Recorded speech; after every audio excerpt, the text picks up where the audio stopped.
Are we live? Are we kicking it Yep, live? we're live. Ladies and gentlemen,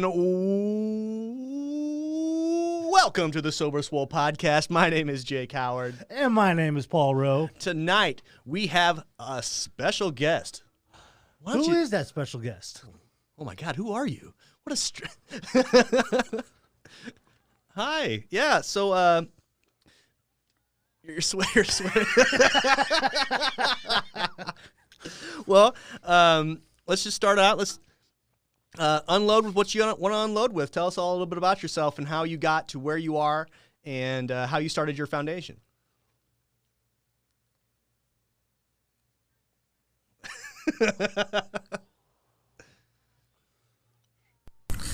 Hey everybody, just letting you know that we had an oopsie when we upgraded the computer and the software, and it muted Martha's line. So you won't hear Martha until the 6-minute and 35-second mark. She's rad. Follow her on Instagram at Martha Recovering Out Loud. She kicks ass. This is one of the most fun podcasts we ever had. We're really looking forward to you guys listening to the rest of it. All right, thanks for coming.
I get that. So what led you to finally come to the conclusion that you needed to get sober? Like what led to that?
I just fell in love with you even more that you just referenced, or Friends. I'm a huge Friends fanatic. I know exactly what episode you're talking about.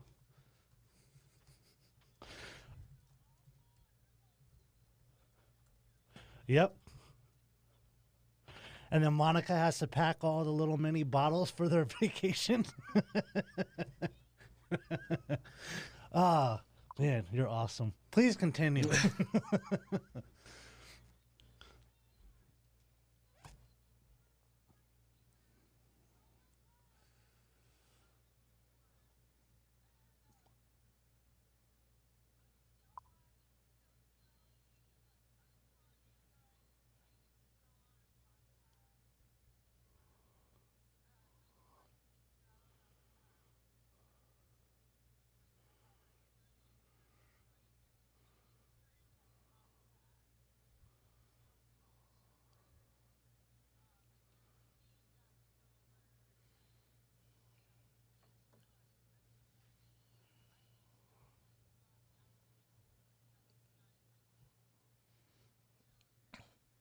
That was the best part for me, was learning how not to touch guys. um,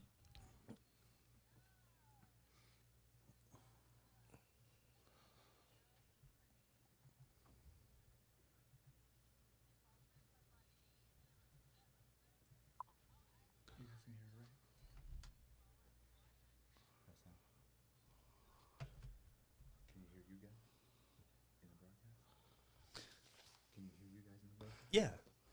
Well,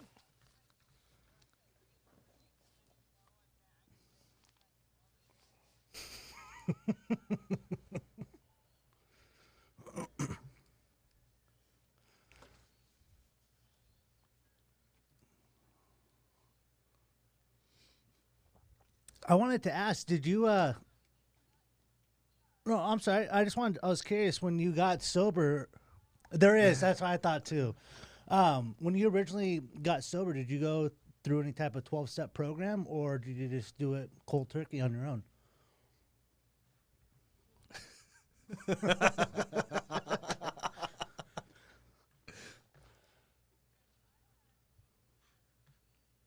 And I think what you is were that? saying in your bio, one of you guys is a vet, or yeah, I am.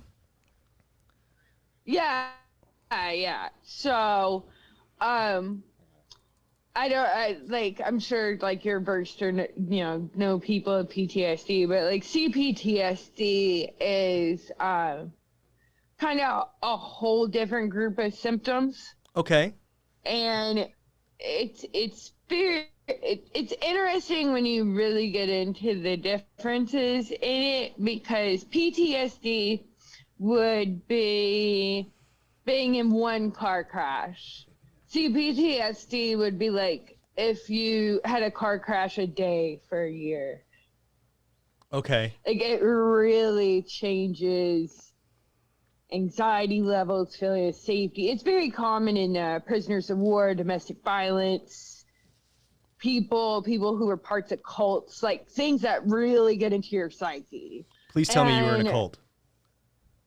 I could not feel safe or okay in a 12-step group. Okay. Okay. Because I couldn't be in a room where I couldn't control or know who was going to be sitting next to me or across from me.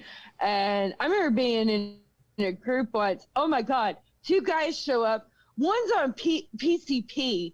The other one, I don't know what the hell he was on. They flank me. They're sitting on either side of me. And then they decide to get into some weird fight, like across me in the middle of this 12-step meeting. And I'm like running out in the hall having a panic attack. They're like, having some PCP fueled fight in this 12-step meeting. And I'm just like, I just wanted that drink. Yeah. And I left and got like so trashed. And that's when I was kind of like, this meeting thing's not going to work for me. And that's when I went to therapy. So I used therapy to get sober. And also, first 6 months, fitness and routine were really big. Mm-hmm. I think just like keep yourself moving, have other goals, especially early recovery. Having a goal that's something outside of just staying sober is so important.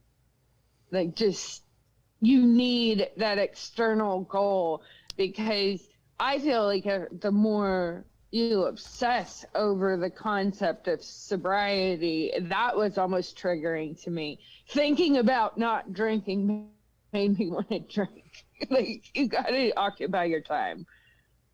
Yeah, I find that a lot. I mean, because I did a 12-step program. That's how I got sober. And then recently I relapsed and then kind of just got away from the program. Felt that, don't get me wrong, I thought it built a great foundation for me. However, it was extremely cliquey. And there was more talk about war stories than there was about the solution. And right. They say that in the 13th Step. Yeah. The documentary about AA. There's a guy who was in the program for like 20 some odd years, and he said it was just a shit show. Like, because somebody would be like, I got a DUI. Okay. And then a guy would be like, I got a DUI and wrecked a car. And I got 3 DUIs and killed a bus full of nuns, you know? And it's like, God. Yeah. It's a one big game of one-upper. I think. We refer to that as dick measuring. Yeah, dick measuring. Yeah. Yeah. Well, one of the things like that I don't know.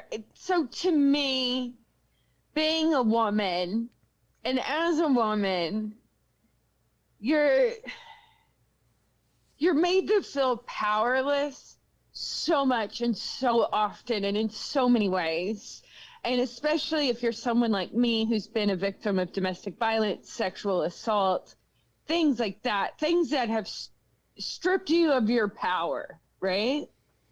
To go in and have to say, I'm powerless yet again, like, no, I need to take control of my life. I need to say, I can change my life. I can fix my life. I can manifest what I need and what I want in this life. And also, I feel like the path I've taken in finding myself, and I have a new mission, and I think you'll love my mission. My new mission is to destigmatize why and stop with this thing where anytime you say why, because I felt like in the 12-step program, when I would say, well, I drank because, or offer up a why, it was like, stop making excuses. Stop making excuses. Yep. But I found the power in my answers in my why.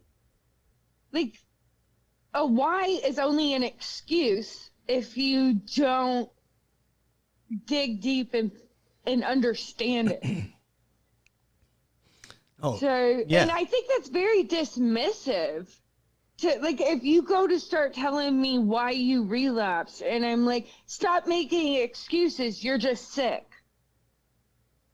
You have every right to have a why, and no one should take that from you. Absolutely not. And that's that, for me, that's what it was for the program, was that once the drugs and alcohol were gone, my mind was starting to get more and more fucked up. Like, yeah, the 4th step is great and all, but you're not really diving in deep as to reasons why you're doing it. I am as well a victim of sexual assault, and it changes your psyche, and it heightens all of your emotions, and and your senses. Like, Yep. I have sound triggers. Yeah, Like, oh my God. Jake can relate to that. So right now in New York City, so normally the city has this fantastic hum of white noise. People walking down the street, traffic. There's constant noise that drowns out the random siren or the homeless guy screaming, suck my dick on the corner. Like, and that's tame in the things people scream on street corners genre.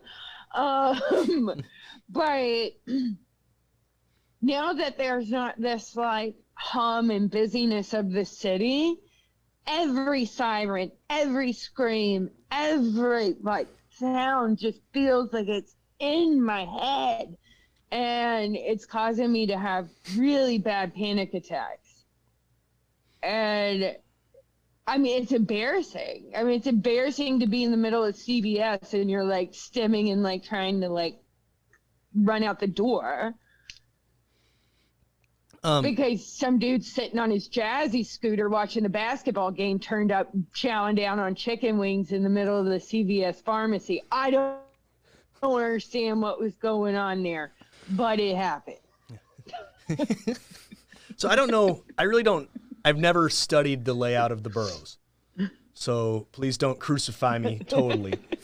But are you anywhere near where like the protests were going on? Did that And if you were, did that mess with you too?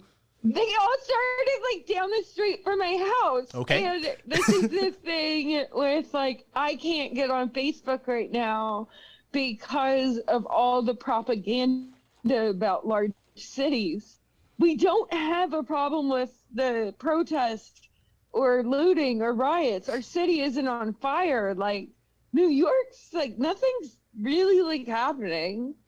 Our protests have been peaceful. I live next to one of the major police precincts. I live down the street from both the Trump towers. There's two actually. He only technically owns one, but the Trump International Hotel is in Columbus Circle. Because when people don't realize, he really only built one building in New York. He licensed his name out to the Chinese, and the Chinese built the other buildings and slapped his name on them. So he's not really what we would consider a Manhattan developer. Because you kind of have to build more than one building. If you're trying to develop something, Like- yeah, I'd say so. Yeah, I'm not a mathematician, but I think that. That would be like me calling myself a gardener because I have my 6 plants here. Like, no. No, 6 because plants. yeah, I mean, And they're all alive, and none of my plants have gone bankrupt, so I think I'm doing okay. your plants didn't try and sell you some steaks at a bogus college or anything, like. Oh my god! Well, I got this one shady ass plant. I don't know. I feel like this one's up to something. Oh yeah, that's a troublemaker right there. Yeah, he was like, "I got this great idea. I'm gonna make a vodka brand," and I was like, "Shut up!"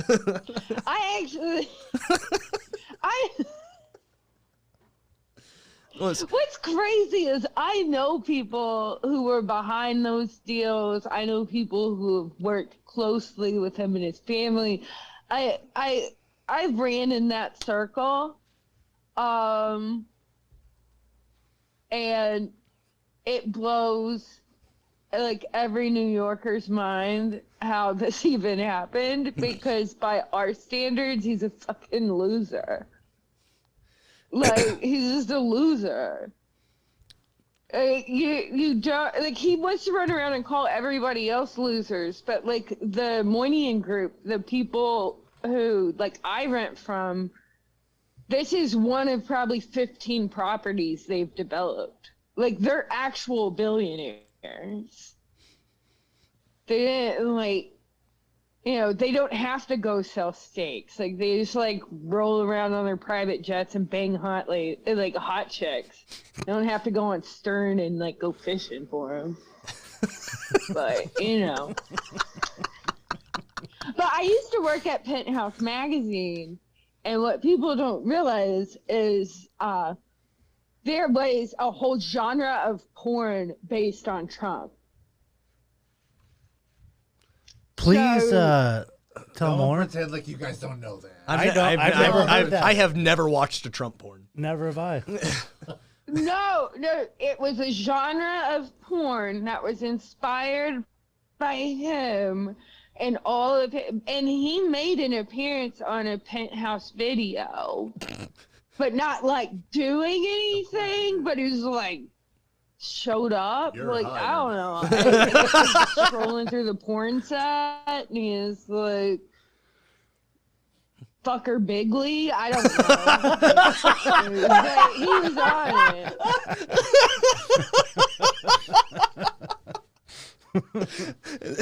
I think I'm gonna have to start using that. Fucker Bigley. Fucker Bigley, buddy. You can do it. Slogan. Just fucker Bigley. But it was industry knowledge. He had like a tiny ass peen. Like, it was just comical, because in the 90s, every Penthouse pet he would go after. But he was like, Penthouse was on top at that point. If you were a Penthouse pet, you were doing a lot better than him. Let's just put it that way. And that, like, basically in the 90s, he would go after all the Penthouse pets, and some of them would go on dates with him, but most of them left because he was so just disgusting and rude, or try to force himself on them, or he would just grab them. And they're like, ew. And then the ones who did hook up with them are just like, it's funny. And so, like, I don't know. It just disgusts me, like, the whole thing. Because, like, I just know too much. And if I get on Facebook and I'm like, these things are, like, these are things that have been said and been going on and heard for over 20 years. And if I bring them up, then I'm just being a libtard. And it's like, no, I literally know this shit. So how is Secret Service not knocked on your door yet? Well, after all 12 people see this podcast, it's over. It's all over. Yeah, and they're gonna like just march it. But I'm like doing this. I'm like, this is how I march. Oh my God! I used to do this thing when I drank. I, for some reason, would be like, we were drinking, and people would think, or I go, we were drinking, and people would be like, what was this? I'm like, 2 shots. See, I've seen way too many movies like that. That's 2 shots. So That's technically correct. No, I have a funny story. let's have it. Oh God! No, so earlier today, so my son, he, of course, it's so funny to me because I grew up in a small town in Kentucky. So like we had like 2 gay kids, I mean, we had more. They didn't come out till later, till they moved to another city. But there is like, it's New York. It's like he's had his friends involved, like whatever. And he told me earlier, he goes, did I ever tell you about that time I was playing with otters? And I, like, for a second, I was like, are you fucking with me? I go, are you talking about a bunch of gay kids or actual otters? And then he's like, why would that mean gay kids? And I'm like, because there's otters. I said, there's bears, there's otters, and there's twins. And so it's like, he was like, no, Mom, I played with actual otters at a zoo. And I was like, oh, okay. So then we start looking up descriptions of what an otter is. And like, we found out what otters are. Well, So at least you did it think- together as like a family, Yeah. I'm like, so an otter has hair, but not a lot of hair. They're fit, but not hairless like a seal. And it's just like, yeah. So, and it turns out an otter is almost transitional. They often become bears when they get older. Though they may not actually engage in bear activities. I don't know. I'm talking about this like I know a lot. like Paul. I just read a bunch of articles on it. Well, I mean, you may be more well read on the subject than us, I suppose. I did a dramatic reading of one article for my son. And then, do you need a bedtime story? Let me read you the one about otters.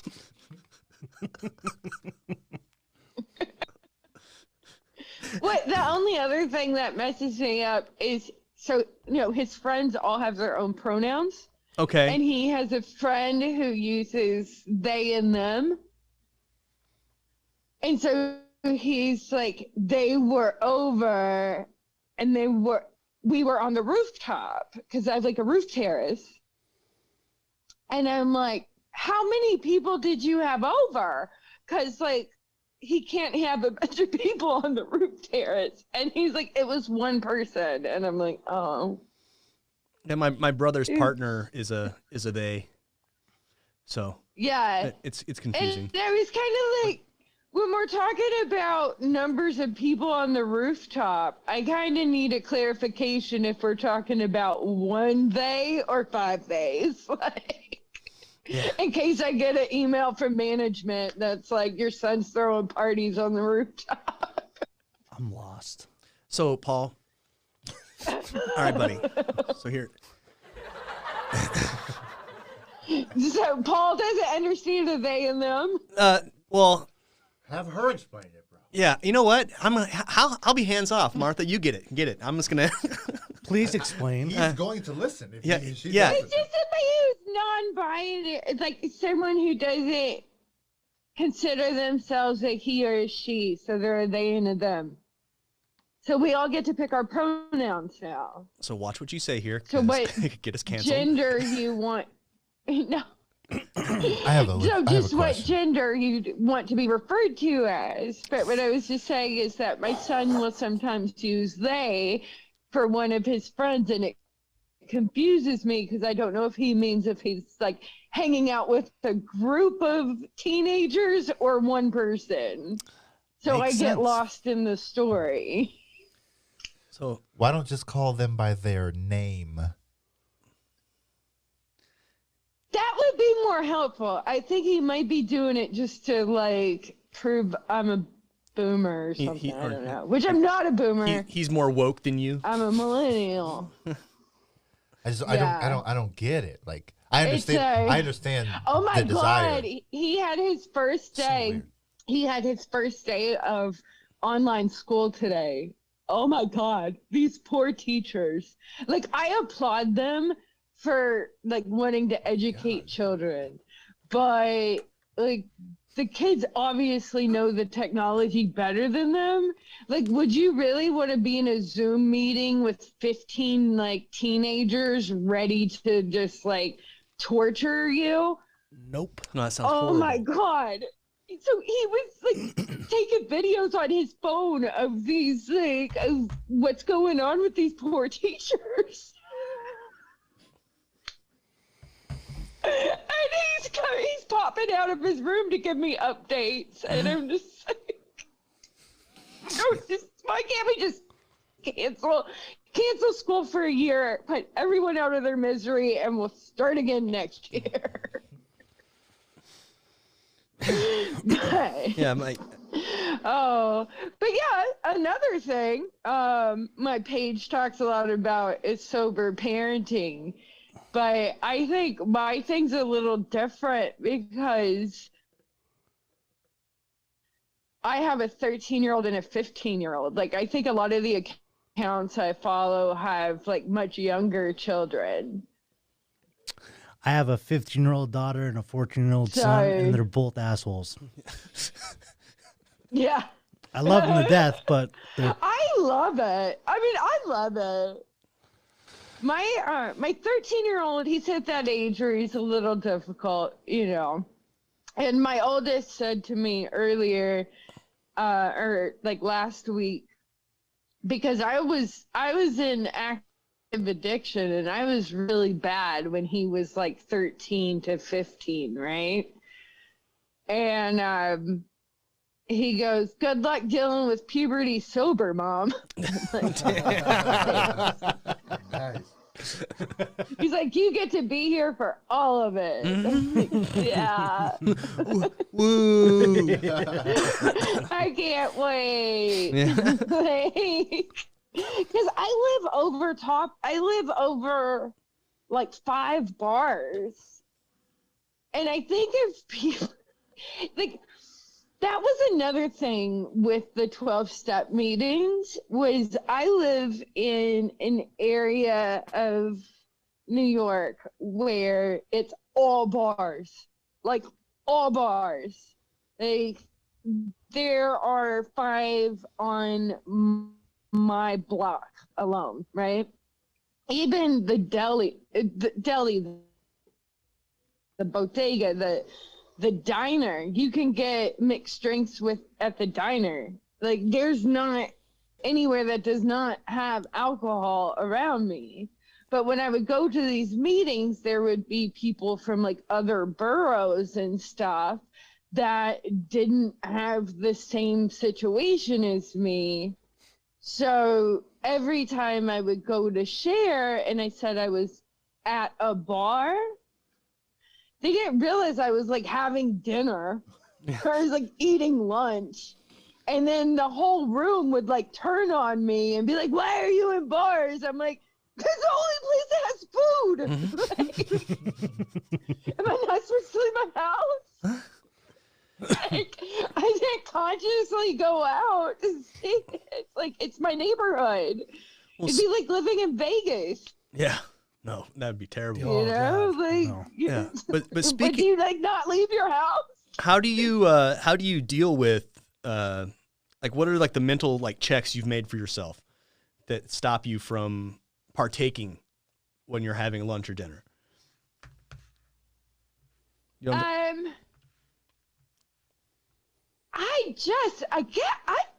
don't know if I just finally just had enough. Like, it just got to the point every time I drank, it was a shit show and ended in a blackout. I mean, there was nothing good coming from it whatsoever. And just playing the tape, and for me, I mean, I guess maybe this is where being like a consummate people pleaser is good, because the last thing I ever want to do is let down 10,000 followers and my kids, you know? Like, I can't fathom doing that. And I lived a life that was so full of secrets and so just the secrecy of my whole life. And you know how, you know, your secrets keep you sick kind of thing. I've been in situations, I mean, I'm by myself a lot. I went on vacation by myself to Hawaii sober. And my cabana, I rented like a little cabin thing on the beach, but they're like, oh, we upgraded you. You're closer to the tiki bar. And I was like, thanks. Like, it was like 100 feet from my like patio. And I was just like, but luckily it wasn't one of those resorts where it was like, let's party at the cabana all the time. It was very like low key. people actually want to go on a relaxing vacation. But yeah, even when I was on that vacation by myself, I could have easily just drank my face off for 6 days and nobody would have known. And it was early in sobriety, but it was just kind of like, I was feeling good. I was in the best shape I've ever been in. I was waking up at 6 a.m, exercising. I mean, how many times had I actually like exercised on a vacation, you know? And I was just truly enjoying my life. And I don't see what drinking now would do for me. Was that your main I guess poison? that's my mental check. Was the alcohol your main poison? Yeah, there was a period of time where, so I used, I was a dancer. Yes, I was a stripper. But make your money, honey. I was a dancer. Then I rose up in the ranks to #1 stripper, and this is how you do it. Freaking ball hard. But no. I got hired so I left dancing to go work at Penthouse Magazine, where I started marketing in the adult entertainment business. I know way too much about porn. Good parts and bad parts. One funny story. Everybody always wants to ask me, what was it like working at Penthouse? The thing, it wasn't that crazy because it was at the magazine. I didn't work in California where like I was on set or anything like that. I just worked where we put the magazine together. But the editing bay where they would put together the magazine, you would just like walk by to talk to people and they'd be airbrushing vaginas. And you're just like, oh, so what did you do last night? How was it? And they're just like, it's good. It's good. Get the shadow right on that labia and like, you know, looking good. And then everybody had a contest on who could get the weirdest sex toy because like companies would send us stuff. So I saw like dildos shaped like dolphins, you know, like and if you were there long enough, there was like the like asses, like the fake asses and like the body parts. Like if you stayed there long enough, eventually you would get a body part. And so that was fun. And I made friends with some of the girls and stuff. But then so Penthouse gets sold, they go bankrupt, they get sold. So then I left and I started doing marketing for strip clubs. And my job when I was doing that was I was literally like, they would send me out with a corporate card. I hired a team of models. And we would go out and find uber wealthy guys and convince them to go to the strip club and try to pull a bait and switch. Be like, oh, hang out with us at the club. Then we get them there and try to pawn them off on the strippers. But the problem was we looked better than the strippers. So we would get there and they would be like, oh, like with me and you. And I'm like, let me introduce you to Sierra. And they're like, no, we don't want Sierra. And you're like, oh man. Can you do me a favor and like dance with Sierra? Because I'm supposed to do my job. Like, I'll give you my phone number if you spend some money on Sierra, okay? Like, so that job was really crazy because I was paid to go out to the nice, like, you know, the bougiest spots in Manhattan, bankrolled, and paid to drink my face off.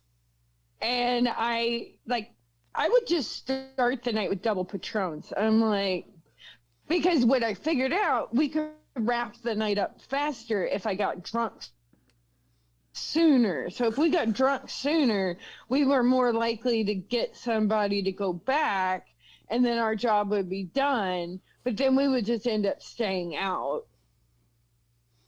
And there's one time we passed out in the halls of the St. Regis and some like poor business dudes like coming out and it's like running shorts to go for a jog in Central Park. And there's two drunk chicks passed out in front of his door because we got lost in the hotel.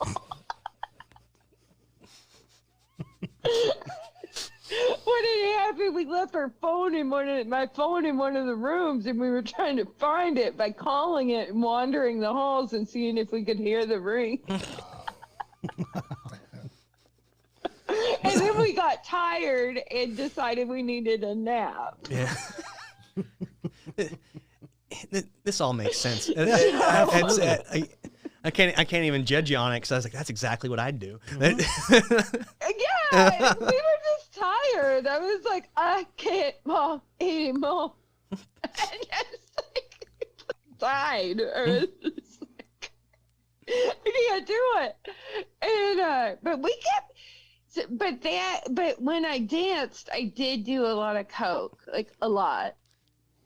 Yeah, it's typically the number one drug of choice among strippers. I'm not a stripper though, Paul. But you could be. I could be if I ever got back into shape all the way. You're beautiful. I feel like you're a stripper. Well, the thing is what got really crazy right before I quit dancing was I also started doing a lot of Molly. And I used to joke about, I was like, you'd be the worst dancer on Molly because, like, how are you going to be focused on getting your money if you're all like, your beard's so soft?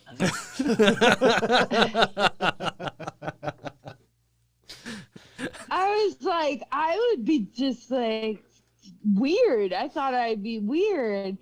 And I started doing Molly, and I would take, I don't know, like a giant, this is for visual purposes.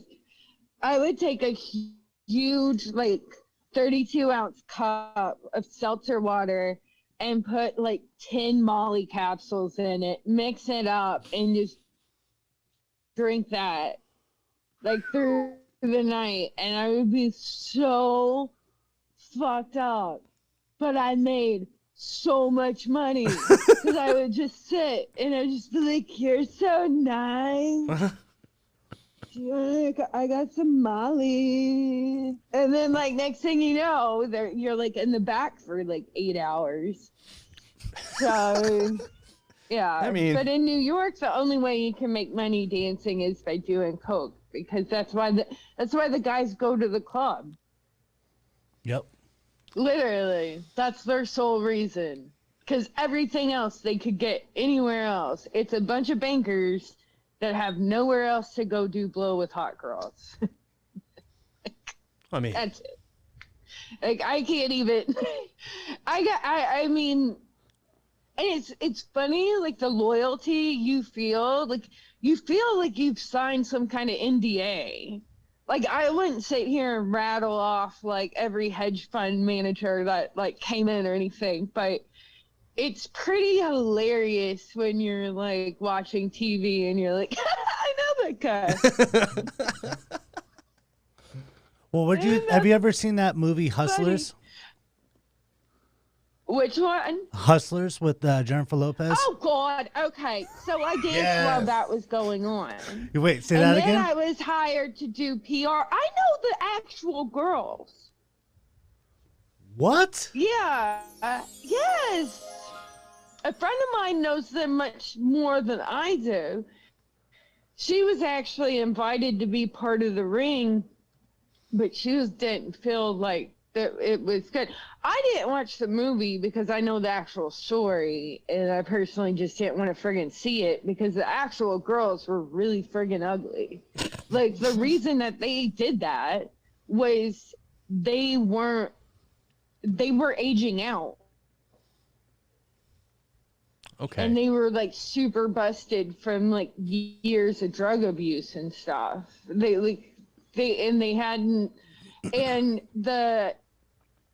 So before the crash, banks were allowed to spend their money kind of indiscriminately, but once they took the bailout money, there was oversight committees, and banks could no longer bring their clients to the club. So we lost a massive revenue stream.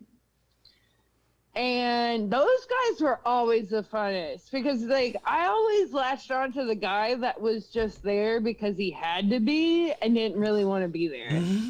That was my guy. Like, the one that, like, didn't want any dances, didn't really want to be there, but he had to entertain these 5 guys from Japan, right? And I would be like, cool, let's do this. Yeah. Like, one of my favorite stories from my dancer days is how I ended up with front row Prince tickets. Nice. Okay. What? Yeah. Y'all know I love Prince, and I got to see him front row because his tour manager came in.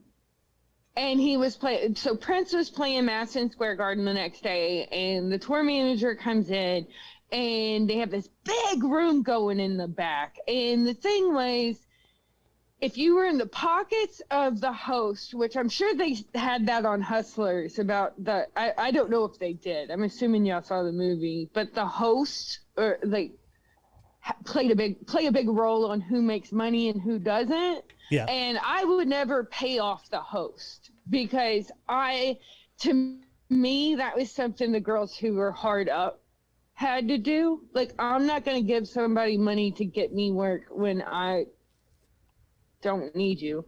So, they would pay them out or whatever. So there was the girls who had like paid out. They had just like shoved them back in the biggest party room. And it's like, everybody's like, it's insane in there. You got to get in there. And I'm like, I'm not getting there. I swear. There's one guy and he was so fucking grumpy. And every girl tried to go up to the table. And they said, don't even try. He doesn't want anything. And I said, give me 1 second. And I walk over and I sit down and I go, rough dad? And he goes, yeah. He's like, yeah. I go, do you want to drink some Jack? And he's like, yeah. And then like just takes me and we go back to the room. He gets me back there. I'm making thousands of dollars. He's on his phone texting Prince the whole time because Prince was a perfectionist and up until 3 a.m. was texting him about light, about sound, about the dancers. Like, and he's like, I'm going to kill him. And I'm like, who? He's like, Prince. He won't stop texting me. And I'm like, what? I love Prince. But I always got that guy that was just there because he had to be there. Because I was funny. I wasn't, like, I guess I'm sexy. I don't know. But I'm probably more funny than I am sexy. Sometimes that's all you need. That's how I got Yeah. Brittany. I ain't the best looking dude in the world. I was like, Shut you up. want to hear some jokes? I got all the dick jokes, baby. You're here to come. I'm about to fuck you bigly. So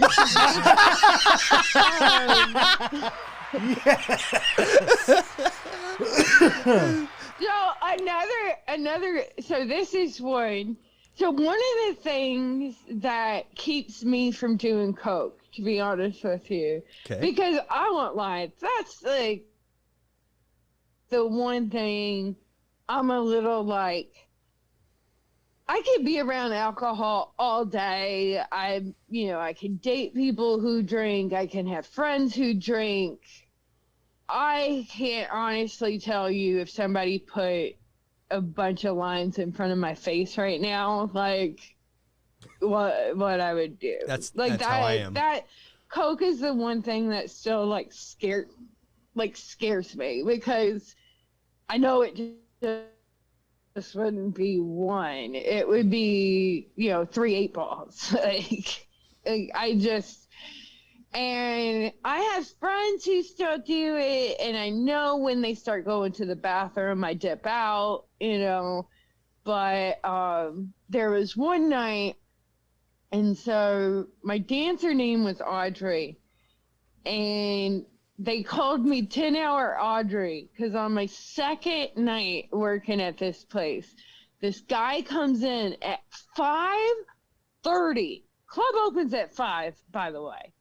Comes in at 5:30, just walks up to me and is like, want to go to the back? And I'm like, okay, let's go. He was there. Actually, he was there 12 hours because we did not leave till 5:30 in the morning, and he was just blowing friggin' rails, just plowing through it, right? I'm exhausted. Nothing's happening. And of course, nothing's happening for him either. I'm Coke dick. guys on coke are the most annoying fucking people on the face of the earth. I'm pretty sure that I just kept doing more because I was like, maybe he'll be tolerable after this next one, because guys who are coked out can only talk about sex. That's it. You could try to steer the conversation to anything and somehow they'll bring it right back there. And you're like, the fuck? And then this makes my skin crawl to say it, but every coked out guy would be like, it'll get hard if you suck it. And I would just go, honey, it'd take a miracle for God for that thing to work right now. So let's just drink some champagne, okay? And so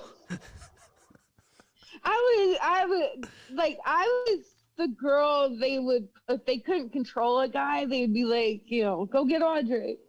Because I like to put guys in their place. I would just be like, that ain't gonna work. You might as well just put him back. You already paid. So. Would you like to do more drugs? Like, so the thing is, like, so this guy's back there for like ever. They keep trying to pull me out of the room, and he's like, I want her, and he's like, his jaw's going, he's all screwed. He's down to his underwear at this point. It turns out he's like pretty high up in a pretty big bank, and so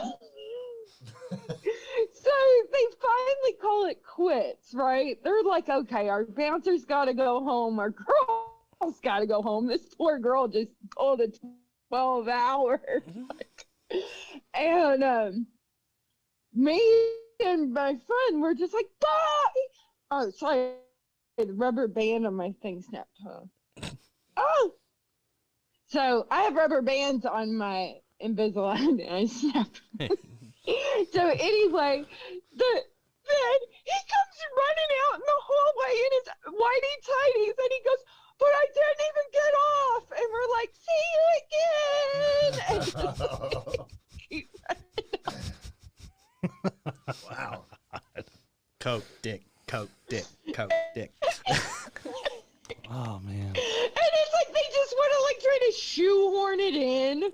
You know, like it'll work. Change anything. You like that?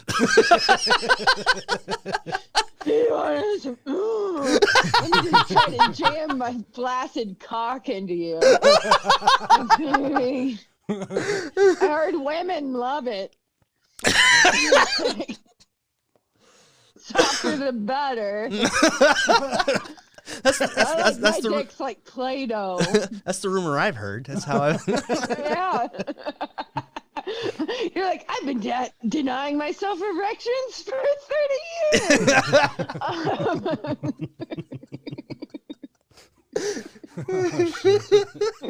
That was the only reason I ever did coke in the first place. The damn thing wouldn't stop working.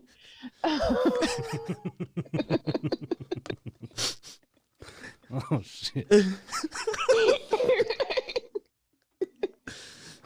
I don't know what.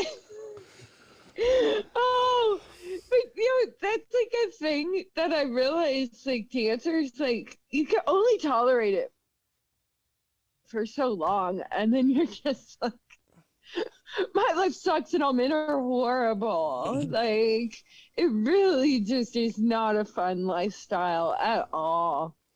It's just not. So I didn't want to see the movie Hustlers because, like I said, I know what really happened, and I was actually hired to do PR for the club that it happened at, and that was fun because, well, where they got caught at. So I had to go around and convince people to send people there and explain what happened. Because these girls did not work at one club. They got caught at one club. But they would move around between 5 different clubs. And they had the bartenders in on it. So everyone was in on it. And then, like, what they did is with one of my girlfriends, she's gorgeous. I mean, she's like drop dead gorgeous, great personality. Her and I are very like, you know, she's hot as hell, but hilarious. And they used her as bait. So in the dancing world, they'll take baby strippers and use them as bait for the big fish. So they'll have their girls that are supplying them with drugs and stuff like that, and they'll go find younger, hotter girls to bring in the room. So the younger, hotter girl will only make like $5,000-$6,000 and be like, that's great. Meanwhile, the girls in the ring had hustled this guy out of $25,000 in fake charges. Fuck. Like, to see a $25,000 check at like bill at the end of the night was nothing. That was a usual night. Holy shit. What's the most that you ever saw in a night? The most that someone spent, or the most I ever made? No, the most that someone spent. What's 12 hour? What's 12 times? I've seen probably like 80,000. One person spent that? Yeah. Oh boy. Holy Yeah, shit. because if you're doing 12 hours with 2 or 3 girls. Well, I dated a Yankee player, and I met him there, and they had the $10,000 an hour room with 12 girls, and it was $2,500 an hour per girl. So do the math. Oh, fuck. And that's not counting the drinks. I've been poor my entire life, and you're hurting me. You're hurting my head. So now I gotta know what's the most you ever made? 14,000 in 12 hours. I had a guy spend $250,000 on me in less than 3 months. He came in like every day at 5 and stayed till 5 in the morning. And then he would tip like $10,000. We're on the wrong fucking industry, dude. Well, here's the problem. I was a cokehead, so I don't have any of that. Hey, you're talking to a guy that sold over $15,000 of tools in a matter of 6 months. Right. So trust me, I get it. I mean, and it just wasn't the coke. It was like, rent's expensive here. I was taking care of my kids. I had full-time nanny. I had a lot of expenses, but I also was like not saving anything. And if I had saved anything, it would have been gone anyway. Yep. So it was, so I have a summer that I call like the lost summer, where I was dating this trust fund kid, and oh my God, we went balls to the wall like all summer. That was when I got into Molly and Coke. And the thing is, why I did Molly and Coke, drinking was secondary. I didn't really want it.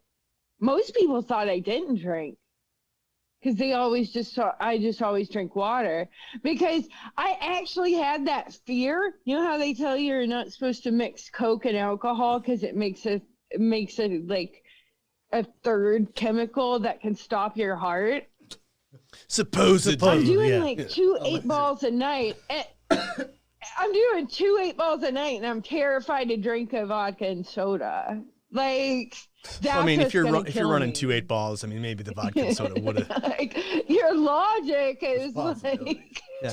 I'm not a scientist. Molly that I don't even know where it was made or what it is. Like, no, those are safe, because I heard Molly and Coke don't make a third chemical that'll kill you instantly. Well, me and Jake, we've known each other for a long time. Yep. And me and Jake have definitely some battle stories in our time. And oh, God, man. Like, I met. But what was crazy is we ended up we accidentally kept a Colombian girl as a pet. What? And we didn't realize it. I need like a month to just dissect your brain into stories, man. You literally just go from, hey, yeah, you know, I dated a Yankee, and yeah, I balled out all over the world. So and, here I was with this trust fund kid and our kidnapped Colombian. She's doing really well. She's married now and has 2 kids. She seems quite happy. As long as she doesn't blame you for shit, you know, we're. I follow her on Facebook. Oh, Jesus Christ. Well, what happened was she was like my working buddy at work because you do better in a team, and like, you know, we just worked really well together, and like she was really hot and everything, and so she started coming back to my boyfriend's house with me because we partied all the time. Well, then she just quit going home, and she was always staying like at his place. But then me and him had like couple things we had to do. Like we showed up so fucked up to dinner with his boss, and I couldn't stop laughing about someone ordered the last lobster. I went to order a lobster, and they go, sorry, but that person got the last lobster. And we're like, for some reason, I kept going, and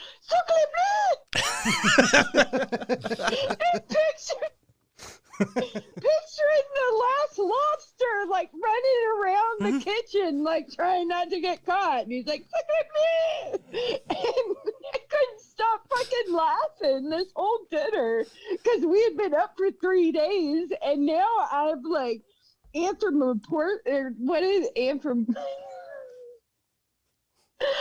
humanized a fucking lobster, and I can't put sentences together. And then all of a sudden, so the dinner ends, and of course we've ate none of it because we're not hungry. And I go, should we get a doggy bag for Allie, which was the Colombian girl? And his boss goes, oh, you guys got a pet? Oh, damn. And we're like, yeah. Really, really sweet. Yeah. Mm-hmm. Bichon. Like, and then we can't stop laughing about that. And then, like, the cab ride home, we're like, oh my God, she is our pet. Like, we feed her. We have, oh God. Like, but suck at me. You'll never look at a lobster the same again. No. But I like how they pointed out the person who got the last lobster. Like I would go negotiate with them or something. That motherfucker. Like so, like you got the last one. You gave it to that guy? Do you know who we are? Oh man. Respect the claw.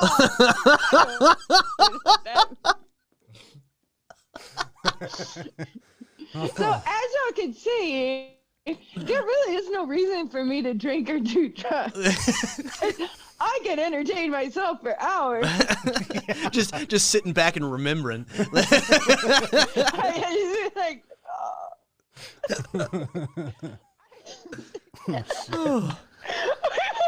me and the Colombian girl were like so fucked up one day, and we were watching telenovelas, and for some reason the woman in the telenovela took 2 empty paper towel tubes and just started knocking them together and then screaming through them. I still, every time I have an empty like paper towel roll, I'm like, oh, that's a great image. That's the shot right there. That's the keep my hands away from my mouth. that's the YouTube shot right there. That'll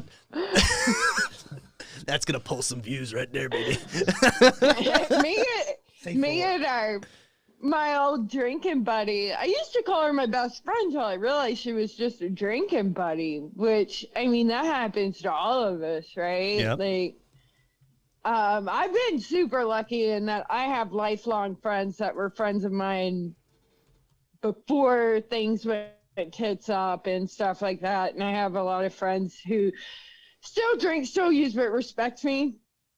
And that's cool. I'm very, very lucky in that aspect. But I did lose some very close friends when I got sober because, you know, I started realizing people were using me because I could get them bankrolled. I could get them into clubs. I could get them, because a night out with me was pretty much guaranteed to be baller.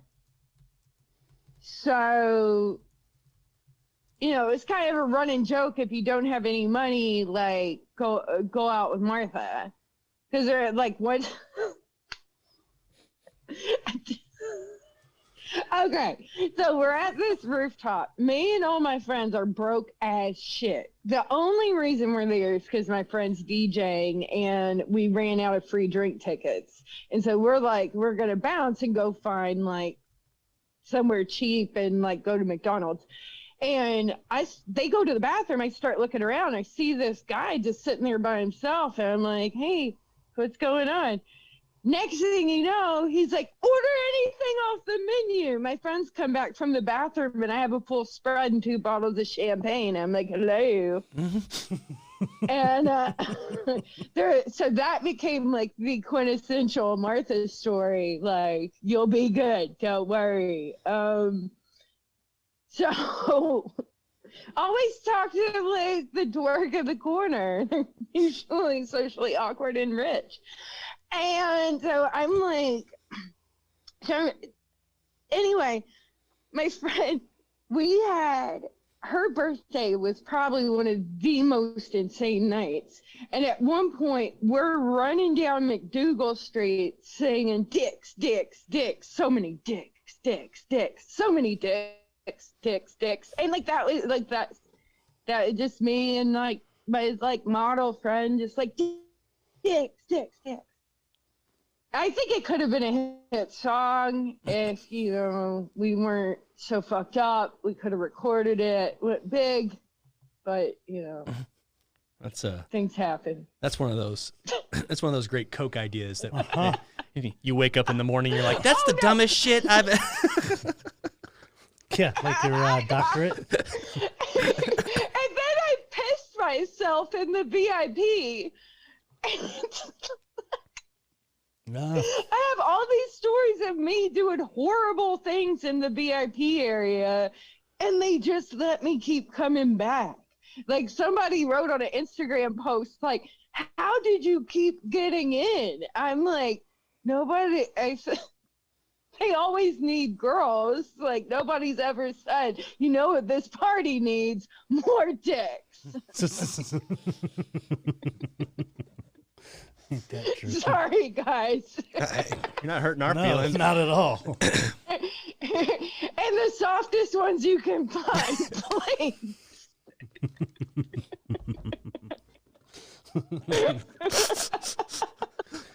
Jesus. I did have a question for you though. Yes. Your name, Recovering Out Loud. How'd you come up with that? Drink some water. Sorry. I've been laughing too much. Mm-hmm. Because the last thing I am is like silent about my recovery. Because just recover out loud, it just kind of became my mantra.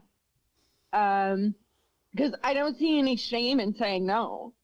I mean, as much as I can joke and laugh about like the stuff that happened, there's also like just horrible things that happen. You know, the fun stuff was fun, you know, like let's not fucking lie. The fact that I had a dirty 30 at a strip club, paid for it. My 30th birthday party was called Martha's Dirty 30, and that was a hoot. But at the same time, that's still something I would do today. I mean, I'm still like, that's still a fundamental, like just being silly is still a part of me. The recovering out loud part is just about, I'm not ashamed of my story. I'm not ashamed of the fact that I'm sober. I don't think anyone should be. And it also came from the stigma of being a sober mom, because it's much different for women with children, because there's this automatic assumption you were a terrible parent.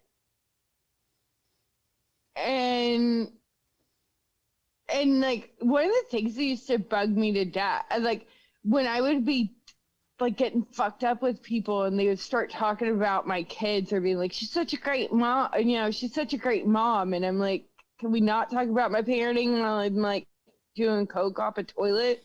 Like, that'd be nice. Like, let's save it. But part of my problem too was my kids would go away all summer and all Christmas. So a lot of these like very crazy stories are during those times.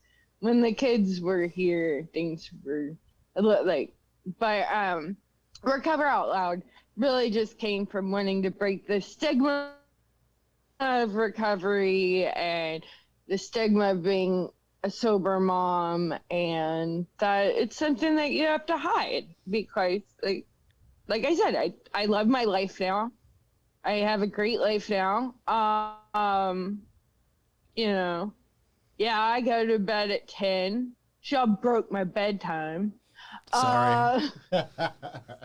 Yeah, I go to bed at 10. I wake up at 6. I don't have those crazy nights, but I also don't have any drama. And to me, that is just beautiful. It's, all of, like I said, the party was over. And the party ended because the drama was just too much. And you get sick of hating yourself. Like, I don't want to hate me. I want to love me. I want to celebrate every part of me. And I had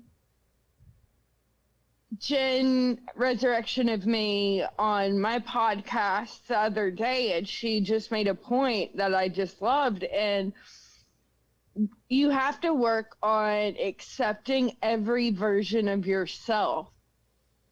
And I think that is part of the disconnect in some of the recovery models, in that there's this assumption you get sober and automatically you're like this new person. And then when you're not that new person, you feel like you've done it wrong, or it's creating the shame that sets you up for failure.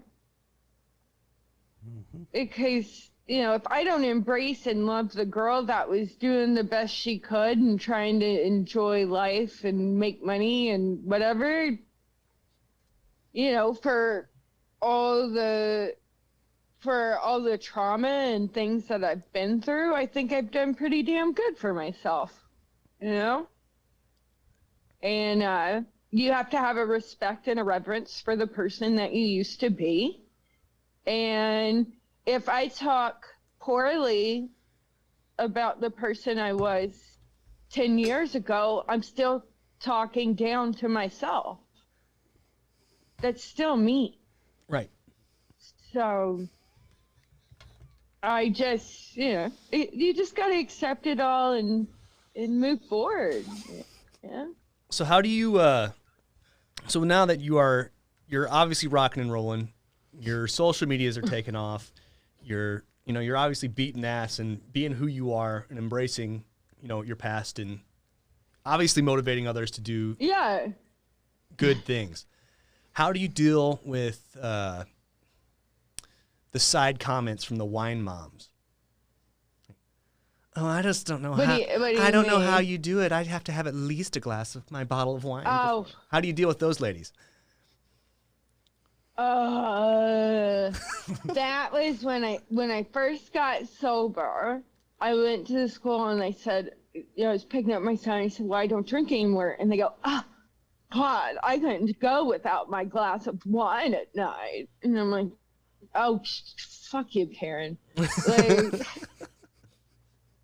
and I remember one time I was so hungover and fucked up, and I had my sunglasses on, and somebody had the audacity to be like, "Why are you wearing sunglasses in the rain?" And it's like, maybe because I'm fucked up, Karen. Mm-hmm. But I was just like, why do you care? Like, but the wine mom thing, at this point, well, first of all, most of my friends don't have children. You have to remember, I mean, New York, most people don't have kids at 18. So, it was mostly the school moms that would say something, but the wine mom stuff, the best way I can describe how friggin' stupid it is, right?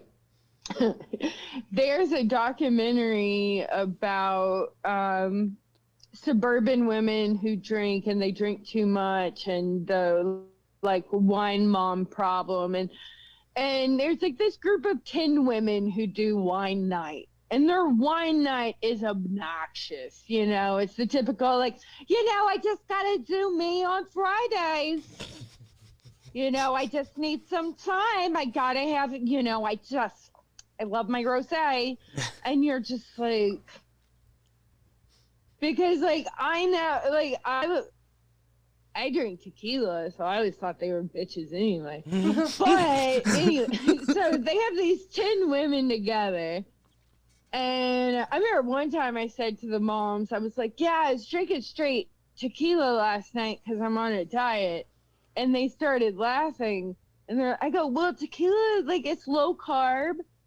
And probiotic. The mixers are just calories. So anyway, that was my idea of a diet. But anyway, in this documentary, there's the 10 women obnoxious wine night moms.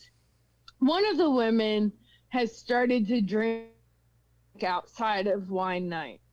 And now she's drinking daily. And now she's drinking vodka in the morning. And this is a very common story. I mean, this is the story of so many women who follow me on Instagram and share their stories. It just escalates. And like I said, everything, to me, everything starts out fun, or we wouldn't keep doing it,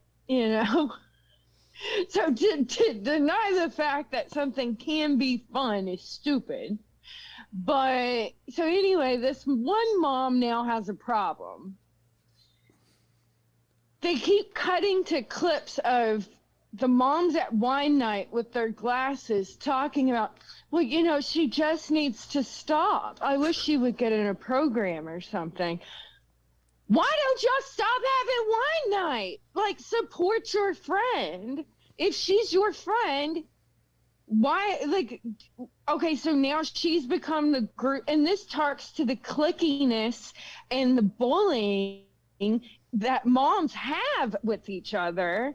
They're just keeping her around so they can make fun of her drinking so she can become a joke to them. That is so that in their little suburban world, this poor woman is now their conversation piece. They don't really want her to get help. If they wanted her to get help, they would manage some kind of help her detox. There were 9 other women that were supposedly friends of her. But she spent the rest of the week by herself drinking while her kids were at school. Yep. And I'm watching this that is not sisterhood. That is not women supporting women. That's not encouraging recovery. That's just sad to me. And what I found in the sober community and in the sober mom community is, I used to be the joke. I was the mom who had the sunglasses on in the morning because she was still fucked up from the night before. I was the one that they commented. I ran into a teacher from my kid's school, from elementary school, who was drunk as shit, but he decided to tell me they could smell me coming on the playground, saying that's how much I drank. And I'm kind of like, okay, pot kettle black right now, but whatever. I was that butt of the joke.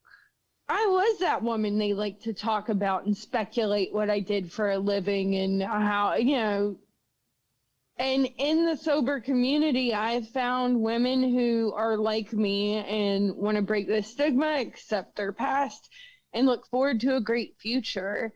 And as far as mommy wine culture, I just see the women who participate in that level of like, oh, how do you do it? I couldn't do it without my glass of wine at night. Like, those aren't allies. Those aren't allies to women. They aren't allies to sober people. They're just, they're inconsequential to my being. Yep. So, and they're grossly ill-informed. Oh, for sure. Because there are way better ways to be a parent than to, and also, like, I feel bad and I had shame that I had to work through because I felt like my kids thought they were the reason I drank a lot of times. And I don't want my kids to think that I drank because of them. But I did quit drinking for them. Yeah. So I got blessed. Like my kids happened after I got sober. So I know Paul probably ran to the bathroom real quick, but he's had issues with his two teenage kids now because they've seen him in his ups and downs and his peaks and valleys. But that was, and I tell my fiance a lot all the time. It's like, I'm so glad I met you after I got sober. Yeah. Because well, we would not be together right now, period, because I'm a loud, obnoxious, rambunctious kind of dude. But then when you kick that to 11, I'm the life of the party and my pants are gone and I'm jumping through your glass table for shits and giggles. Yeah. So yeah. And if you ever got I'm a lot sober. So yeah. I'm like, yeah. And I guess because of my personality, it has been easier for me in some aspects. Well, see, with me, I didn't ever work a program. I didn't get my personality from alcohol. I was actually trying to tamper down my personality. I don't even know what I always felt like I was too much or too loud or talked too much or I wasn't like sexy enough or I like was too goofy or like I didn't feel comfortable in my own skin. Yep. Yeah, I had a lot of that where I wasn't comfortable with me a lot, and then so it was just way better for me to be fucked up. And if I'm gonna make an ass out of myself, I'm just gonna be I was messed up. So yeah,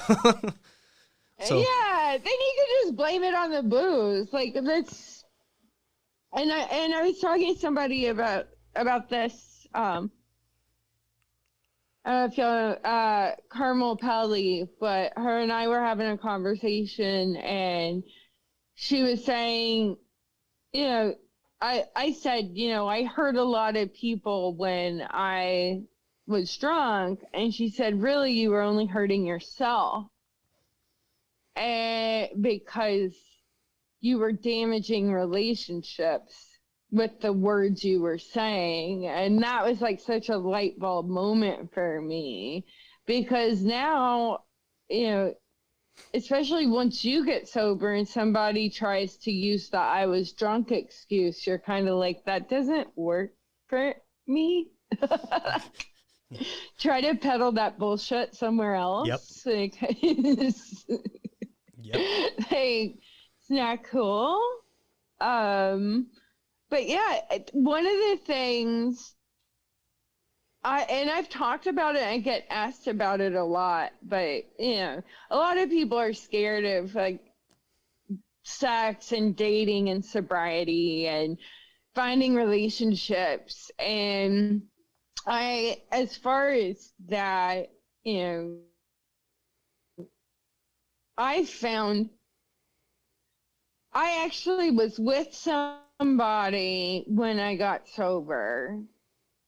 And then I realized when I got sober that as cute as we were together, that the relationship wasn't everything for me.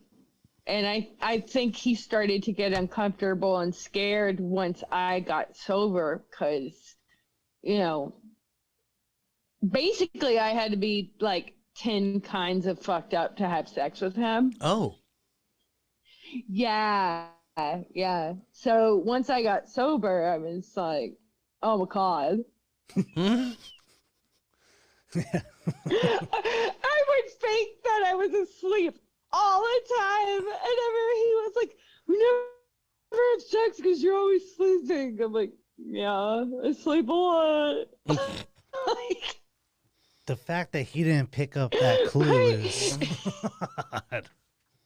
Pick up on that he was terrible in bed. Ooh. I mean, like... Ooh. It was so bad. Oh, man. It was so bad. Poor guy. Oh, Yeah. my God. Like, comically bad. Like, no. Oh, God. But anyway, he broke into my house and stole all my vibrators. What the fuck? I think he thought the vibrators were doing it. Dude, my fiance had... One day and all my vibrators are gone. And I'm like, who broke into my house and stole them? Jesus Christ. And then like 6 months later, I'm like, oh shit. That's why they didn't take any of my jewelry. I'm like, I got jewelry, I got bags, I got shoes, and they go for that?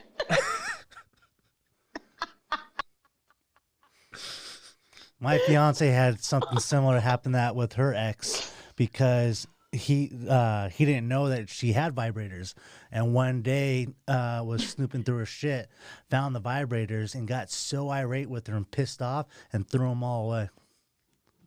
I had a guy get mad at me because he looked.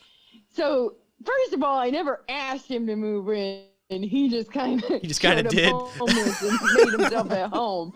And he decided to clean the house one day, aka find an excuse to go through all my things. And he calls me so mad because he can only find Magnum condoms. Jesus Christ.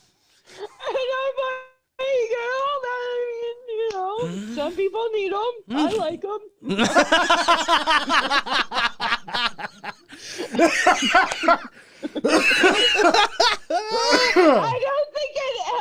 I don't think it helped that they were XL either. Yeah. Like, they weren't even like the regular Magnum. They were. I just got a bunch of donkey-dicked motherfuckers like rolling through.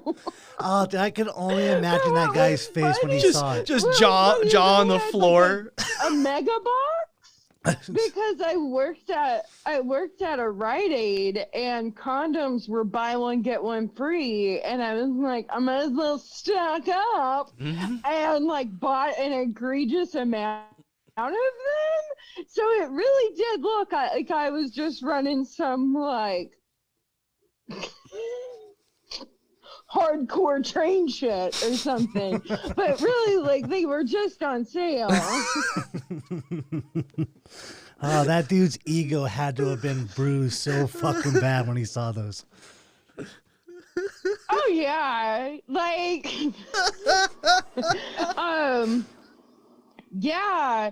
Well, it's already like this. I met this guy once, and he goes, "You're the undateable girl," and I go, "What are you talking about?" And he goes, "Well, you dated you dated a Yankee. Every guy you've dated, you've been with you've been with a billionaire. You have a porn star ex. Like, how do I compete? You're the undateable woman." And I had never heard the term before, and I looked it up. Well done. And I was like, shit, I'm undateable. It's an actual thing. And I was like, this is why I have one serious relationship a decade. Yeah, men's Because ego there's is like very... one guy. There's one guy every 10 years that comes around and is like, all right, I can try this. Okay. Me and my little dick she hates we're gonna try. Yeah, there's like... And then we're gonna be mad about all the dicks before, but me. Yeah, there's something about I'm even like the most... gonna conquer Martha Mountain. Even the most woke dudes, you know, there's that little bit of machismo. They're like, I can't get the fuck over it. Like, I know. They can never watch baseball again. Like, every time I put on my Yankees like workout gear, they're like, ah, burn it all. you know why I hate billionaires? My girlfriend. That's something I never understood. That's something I never did. Rich. Who gives a shit what happened before? Yeah. I had somebody ask me once, like, how many guys have you dated that had private jets? And I'm like, well, I used to sell private jets, so kind of met a lot. I've had a few champagne flutes in the sky. Yeah.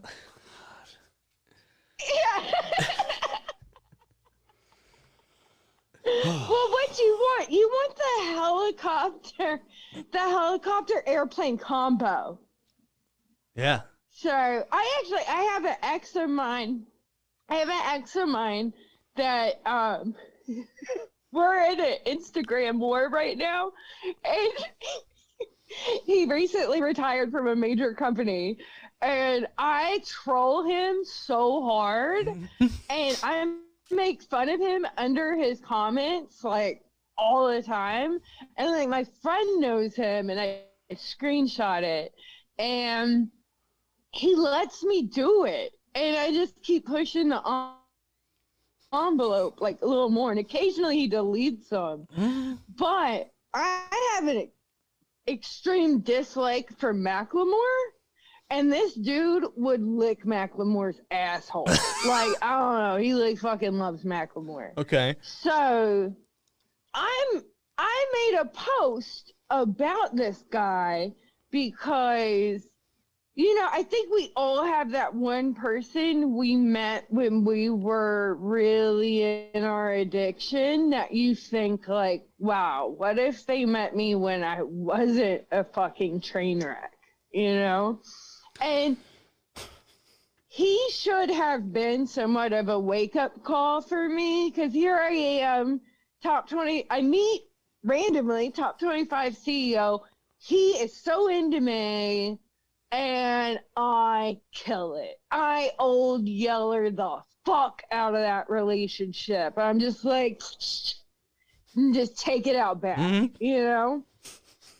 It was bad. I mean, like, my drunk texting was like, and I went to like level 15 clinger. Like, it was not a good look for me. Like, I literally think he thought I was completely mentally unstable.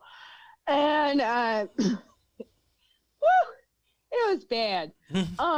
So anyway, I made an Instagram post about, I had a picture of the night he basically broke up with me because I was sending him pictures of me like so trashed.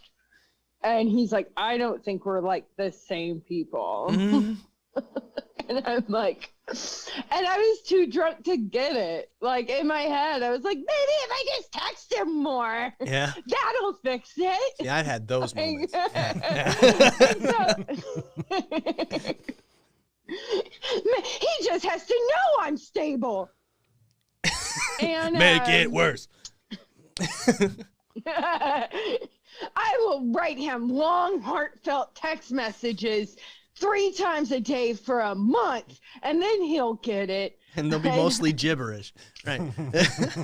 Yeah, and I mean, God, like, how he didn't go and file a restraining order against my drunk ass. Like, so I'm in there, and like, I don't know, I was just coming out of a domestic violence situation, so things are very not right for me. But anyway, I made an Instagram post referencing him. And to be polite, I messaged him and told him, like, this post is about you. I don't think anybody would ever figure out it's about you, but I just want to let you know. In the post, I write, which his pickup line for me was, he asked me if I liked Macklemore. And I started laughing. And I go, the guy that wrote the one song 10 years ago. Mm-hmm. I laughed in this man's face. Like, and then he mentioned the company he ran, and I laughed again. I was like, "There's shit."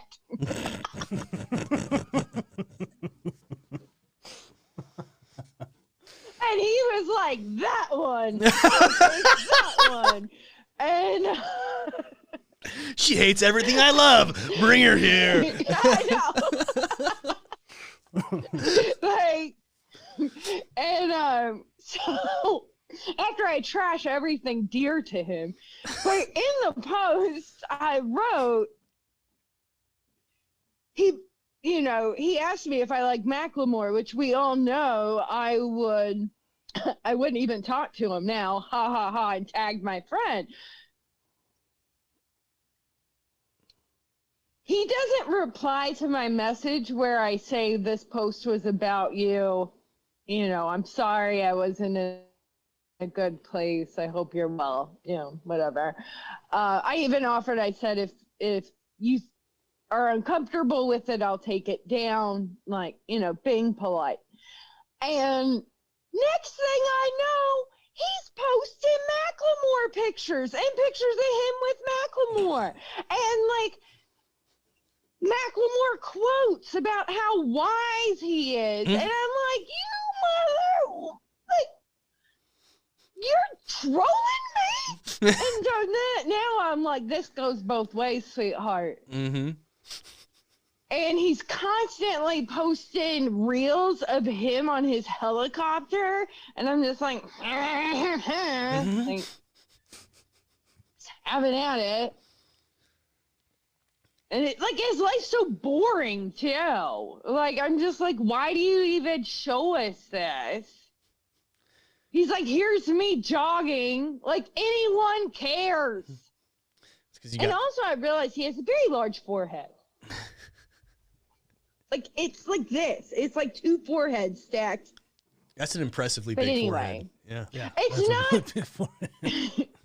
It's not that I hate Macklemore.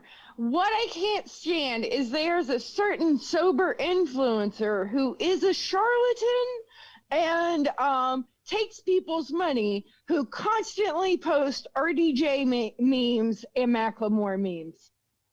And I'm just sick of seeing them. We get it.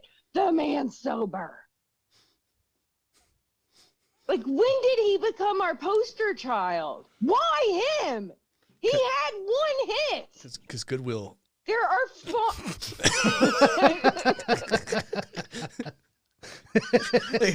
every broke sober person's like, yeah, I bought pieces of shit from Goodwill. Yeah. I think I wrote a under one of his posts, I just wrote piss.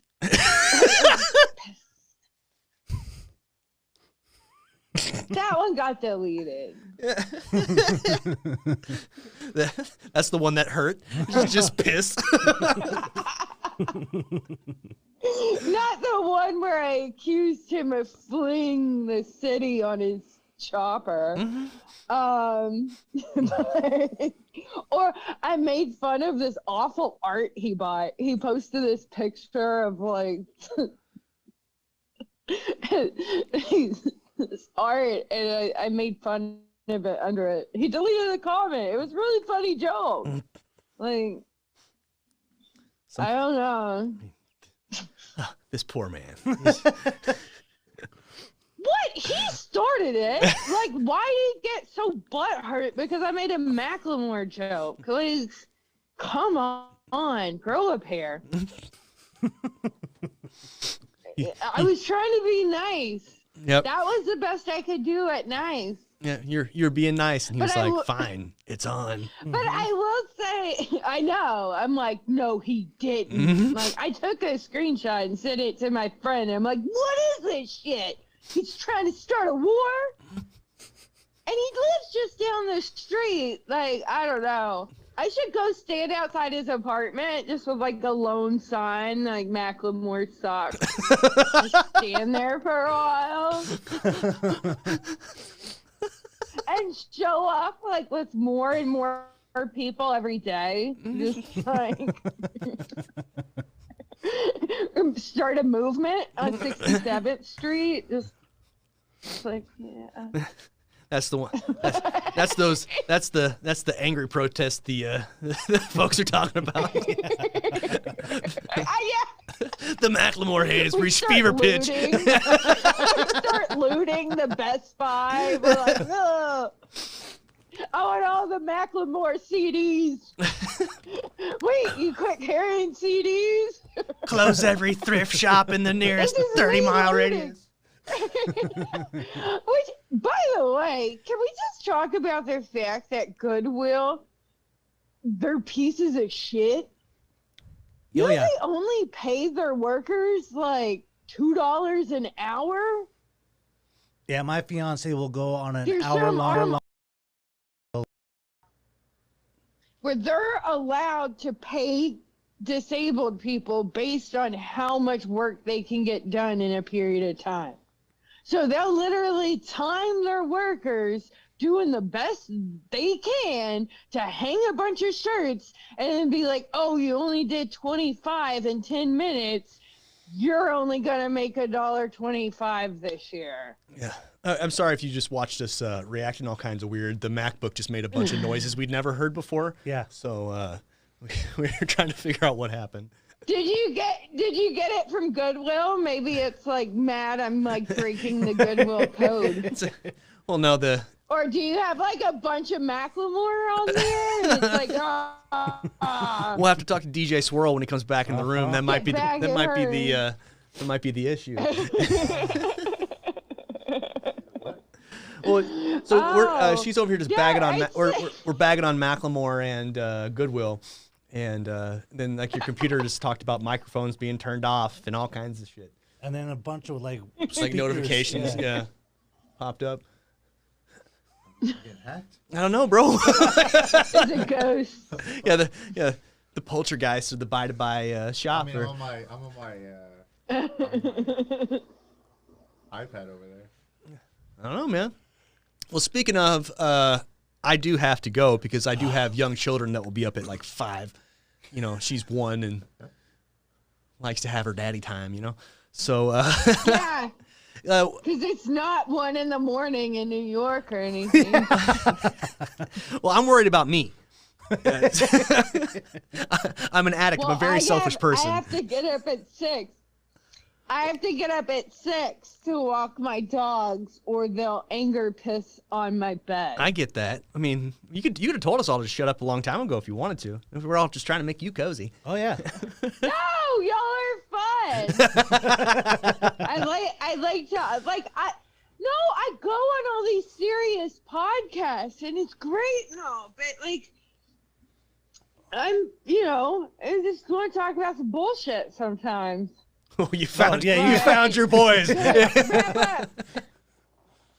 I'll bullshit with y'all whenever, but yeah, I do find it interesting though. Just to wrap up my thing about seeing like the differences between dating and sex and stuff, like being sober, is that like I'm not tanking stuff anymore, and I'm meeting more like quality people, and I'm not dating someone I have to get blackout drunk just to look at their dick. Like, that's fun.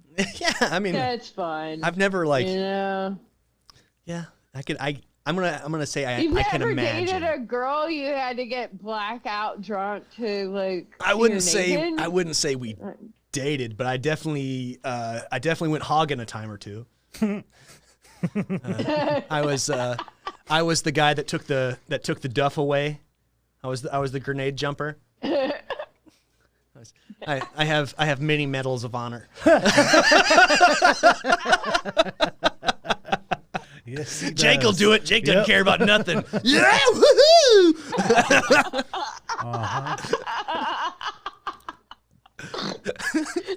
The room was covered in Crisco. Which is a line from a real. Can anybody tell you? I'm trying to remember the name of the movie now. Oh my god! About the bag killer. Bag And killer. it's really bad, and it was set in the gay district. Oh shit! Hold on, Julian.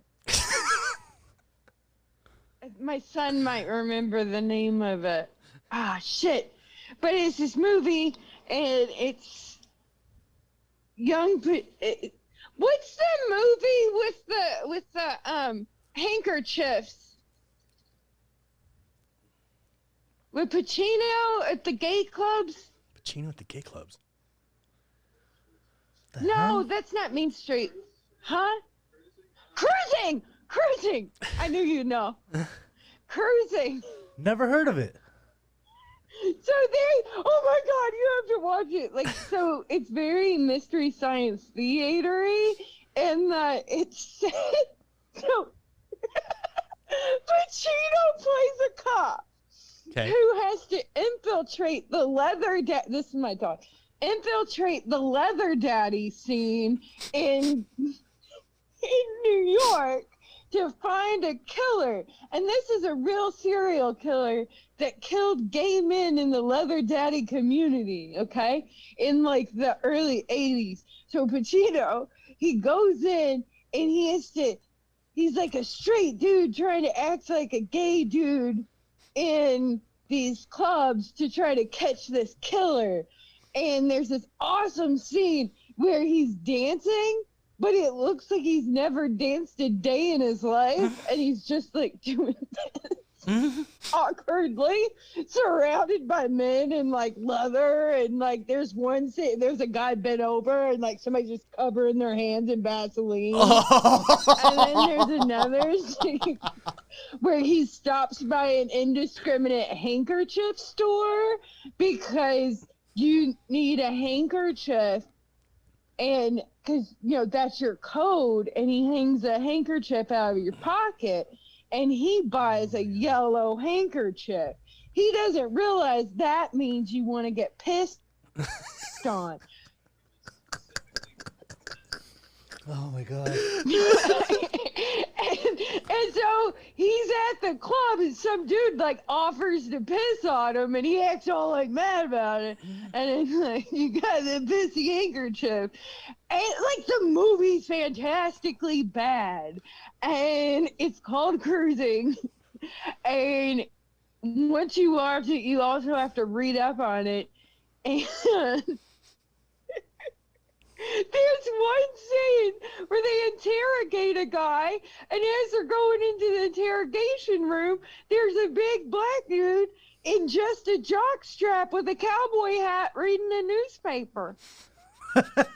My fiance just said, "Tell her I'm looking it up right now. We're gonna watch it tonight." It's so good. It's so good. Well, I just looked it up on IMDb, So and I'll it be looks over so here like you cheesy. watch Cruising. Oh, funny. So when you're watching the movie, you'll notice that they moved from Lower Manhattan, the meatpacking district, to Upper Manhattan near Columbia. And that was because the gay community found out about the movie and how, like, it really paints their community in a bad light. Like, everybody's just BDSM leather freaks. And so they start protesting the movie. And so there's parts where it's badly dubbed, but it's because the protesters would show up and make so much noise with like cowbells and shit that they couldn't get the audio for the film. So they had to move the entire second half of the production to a totally different part of town. Oh, shit. Where they wouldn't be found because it was so offensive. Shit. That's fantastic. Yeah. I want your feedback after you watch this movie because everyone should watch it. Yeah, no, I'm going to have my fiance start following you, and then we'll let you know what we think our movie critic is. What do you, so where can people find you? Where can, Yes. where At Martha Recovering Out Loud. I also have a blog, myoutloudrecovery.com. And I have a podcast called Recovering Out Loud. My podcast is not like this. I won't be talking about bad Pacino films and strip clubs. But what I do is I have a podcast where I invite another sober influencer on, and we just discuss quickly an inspirational quote. And what I like about it is I feel I'm offering, you'll notice on my page I post a lot of quotes, and that's because I would like to post kind of avant-garde and like non-secular quotes that can help people in recovery, because I feel like we see the same tired quotes over and over again. Yep. Like, I want to bring something new and different and fun to the table. So I'll have a Voltaire quote and an Oscar Wilde quote, and today was Prince, and you know, I like to mix it up. I don't like to be like everybody else. I'm a big Marcus Aurelius guy. Yep. That's, well, on my personal page, Yes. I'm real slacking on the our podcast Instagram page. So if only I could have like a co-host or something that could help burden some of this load. Wow. Or like a guy that would sit across from me in a studio or something. Well, I'm sorry, fine. buddy, but my relationship with my fiance is a little bit more important than Just Instagram. give Des the fucking login to the goddamn page. It's fine with me. Yeah, I never thought about that. Yeah, I'll talk to her about that tonight. Yeah, all right. My apologies, sir. Christ almighty. Anyway, Martha, you are the shit. Thank you so much. I don't think this is almost a 2-hour conversation Thank you, guys. on top of like the 10 minutes it took for us to get all the way set up. You're fucking hilarious. It's okay. Your story is great, and you're going to continue to help so many people, and it really means a lot to us, people who aren't giant sobriety influencers, to have you on. And I mean, we're gonna market the shit out of this. So if you could keep hooking the little guy up, that'd be so great. I will. You're awesome. I will. Yes, thank you so much. Love you guys. Love you. Thank you so Love you. much. Be on anytime. Yeah, oh. Eric. Oh, you're definitely coming back. You're gonna be a repeat for sure. Yeah, absolutely. I love it.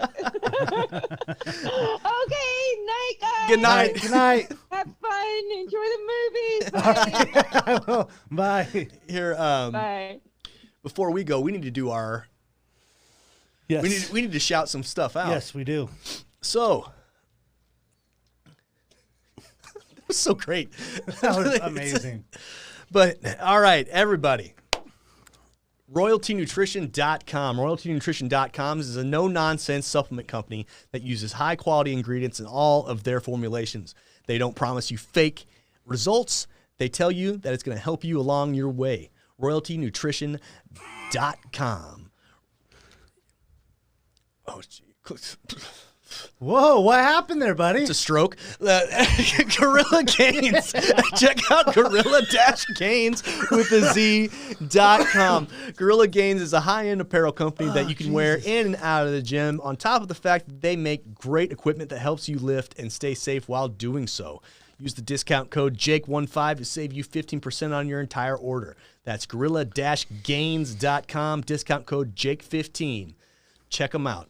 All right, now let's give some more love to the FitOps Foundation. That's fitops.org or at FitOps Foundation on Instagram. They are a not-for-profit company that helps veterans rediscover their purpose after their active duty service through self-discovery and fitness. You don't just go and become a personal trainer. You become a qualified personal trainer, and you earn the title Certified Veteran Fitness Operative. I was blessed to be in the first class of the FitOps Foundation long before it was called the FitOps Foundation. That's how long I've been a part of the FitOps. And they are amazing. If you are looking for a not-profit to donate to, please check them out. Go to fitops.org/donate. Paul, hit him with that shit. Well, guess what? I have one person right now that I really want to do a big shout out, and that's my brother, Kyle Summers. Kyle Summers, what he does is he works at an addiction specialist place, and what I'm trying to do right now is I should already have this up and ready to go, but I got it right here. So the place is called Purpose Healing Center. It's located in Scottsdale. If you want to hit up my boy Kyle, check him out on either Instagram or on Facebook, Kyle Summers, and he can give you more information about that. Another place I'd like to give a shout out to is Advanced Physical Therapy. They are helping get me back on track with my back, alleviating the pain that I'm constantly dealing with. They even got me on this really cool freaking patch now. Paul's on steroids. Yeah. It is steroids coming into my body. That's why you're so shredded right now, bro.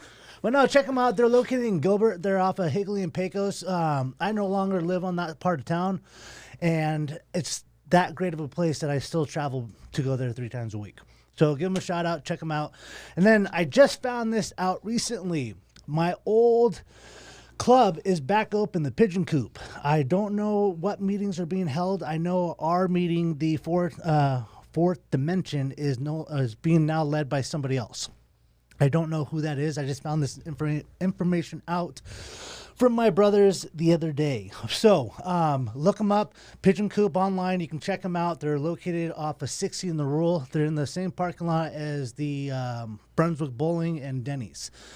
Great. That's where I spent a lot of my early recovery. It was an amazing place. Had a lot of great memories there. Met a lot of great people. So again, check them out, Pigeon Coop, and that's all I got. Well, this all could not happen without Buy to Buy Studios. Who's that? Buy to Buy is owned by DJ Swirl, but Buy to Buy Studios is the offshoot of his business, where you can and will be a influencer in his high-end, high-quality studio with professional equipment. And there he is. There's the wizard right there. There he is. Go. And he looked like a wizard with the hair. Yeah, and then like the disappearing and reappearing act. Uh-huh. Gandalf, come back. Anyway, thank you guys so much. This was awesome. It really that was. 2 hours didn't feel like 2 hours. No, it didn't. And we were both just fucking out of it, man. It just that was awesome. She's the best. Yeah, that was that was funny as awesome. hell. Anyway, Good night. That chick is funny as fuck.